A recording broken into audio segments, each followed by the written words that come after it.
ناظرین، قرآن کریم میں جو سائنسی معجزات آج سامنے آ رہے ہیں، یہ اس بات کا ثبوت ہے کہ قرآن کسی انسان کا نہیں بلکہ اللہ کا کلام ہے۔ قرآن کریم میں اللہ تعالیٰ نے لوگوں کو بار بار اس طرف متوجہ کیا کہ مظاہر فطرت پر غور و فکر کریں اور ان میں اس کی نشانیاں تلاش کریں۔ قرآن کریم کی ایک آیت میں اللہ تبارک و تعالیٰ نے اس دنیا کی سب سے حقیر اور کمزور مخلوق کی مثال بیان کی ہے، جس میں موجود مطلب کو سمجھ کر ایک انسان اس دنیا کا اصل مطلب جان سکتا ہے۔ تمام جانداروں میں یہ نشانیاں موجود ہیں، لیکن چند ایک خاص طور پر وہ ہیں جن کا ذکر اللہ نے قرآن پاک میں فرمایا، اور انہی جانداروں میں سے ایک مچھر ہے۔ جب قرآن پاک میں مکڑی اور مکھی کی مثال بیان ہوئی تو مشرک کہنے لگے کہ بھلا ایسی حقیر چیزوں کے بیان کی قرآن جیسی اللہ کی کتاب میں کیا ضرورت؟ تب اللہ نے ان کے جواب میں یہ آیت نازل فرمائی۔ اللہ تعالیٰ اس بات سے بالکل شرم اور ندامت محسوس نہیں کرتا کہ وہ کسی مچھر کی مثال بیان کریں یا اس کے اوپر کی کسی چیز کی۔ جو مومن ہے وہ یقین کرتے ہیں ان کے پروردگار کی طرف سے سچ ہے، اور جو کافر ہیں وہ کہتے ہیں کہ اس مثال سے خدا کی مراد ہی کیا ہے۔ اسی طرح اللہ ایک ہی بات کے ذریعے بہت سے لوگوں کو گمراہ ٹھہراتا ہے اور بہت سے لوگوں کو ہدایت دیتا ہے، اور اس سے صرف انہی کو گمراہی میں ڈالتا ہے جو پہلے سے ہی نافرمان ہے۔ مچھر بے شک ایک معمولی اور غیر اہم سا جاندار ہے، مگر اس پر غور و فکر کیا جائے تو اس میں بھی اللہ کی بہت ساری نشانیاں دیکھنے کو ملتی ہیں۔ اللہ تعالیٰ نے مچھر کے لیے قرآن پاک میں بعوض عطا کا لفظ استعمال فرمایا ہے، اور یہ لفظ مؤنث ہے۔ مچھر کی دنیا میں کوئی 3500 اقسام ہیں، اور ان تمام اقسام میں صرف مچھر کی مادہ ہی انسانوں، حیوانوں اور پرندوں کا خون چوستی ہے، جبکہ نر مچھر نباتات اور پھلوں کا رس چوستا ہے۔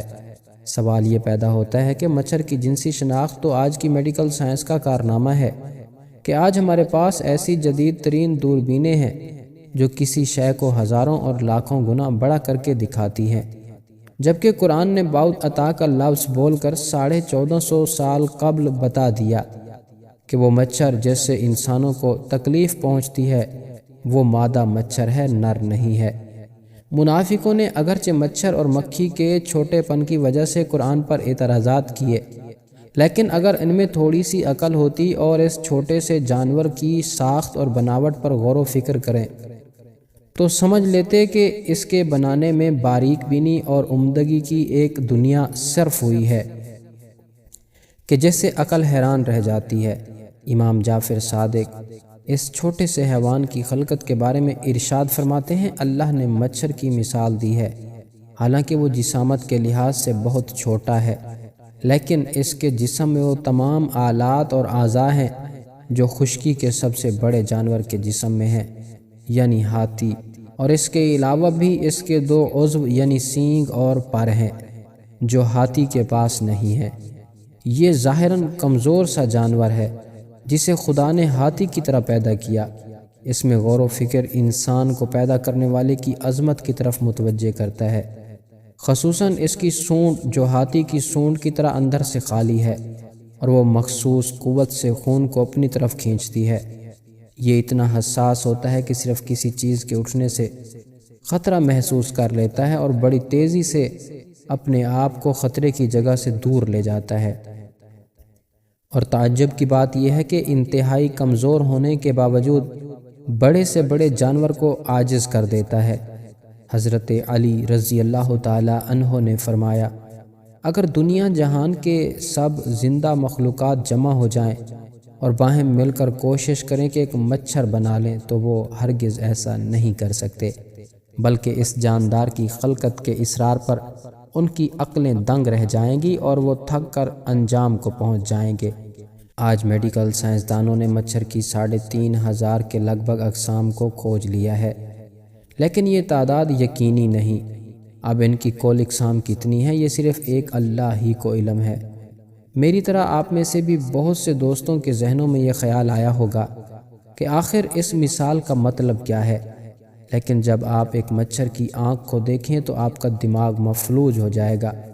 مچھر کی ایک آنکھ کے اندر بھی کئی آنکھیں ہیں، اور یہ تمام آنکھیں ایک ساتھ کام کرتی ہیں۔ جب آپ اس کے بارے میں جان لو گے تو تب آپ کے ذہن میں بھی یہ آیت کریمہ آئے گی۔ سائنس نے اس مچھر کے بارے میں بہت کچھ انکشافات کیے کہ یہ چھوٹی سی مخلوق کتنے انسانوں کی جان لیتا ہے۔ یہ تو بہت تفصیلی باتیں ہیں، مگر چند باتیں ایسی ہیں جو میں آپ سے شیئر کرنا چاہوں گا۔ مچھر کی 100 آنکھیں ہیں جو سب کی سب اس کے سر میں ہیں۔ ایک مچھر کے 48 دانت ہیں اور اس کے 3 دل ہیں اور تینوں مختلف قسم کے ہیں۔ مچھر کی سونڈ میں 6 چھریاں ہیں اور ہر چھری کا اپنا کام ہے۔ مچھر کے دونوں طرف 3/3 پر ہیں۔ مچھر کے اندر حرارت کا پورا نظام ہے اور اسی کے ذریعے یہ انسانی جلد کی رنگت کو تاریکی میں پہنچا دیتا ہے۔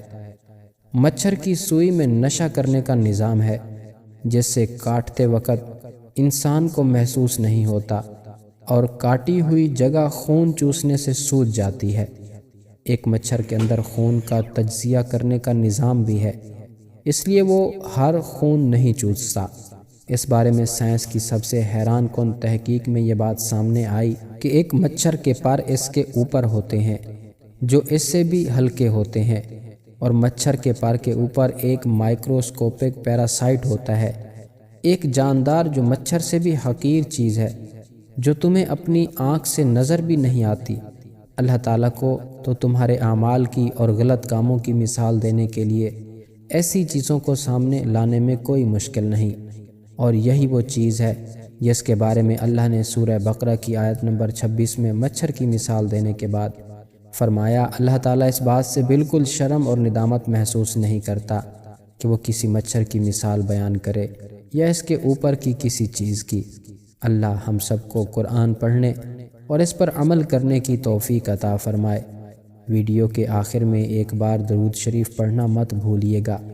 ملتے ہیں ایک اور معلوماتی ویڈیو میں، تب تک اپنا اور اپنے پیاروں کا بہت سارا خیال رکھیے گا۔ اللہ نگہبان۔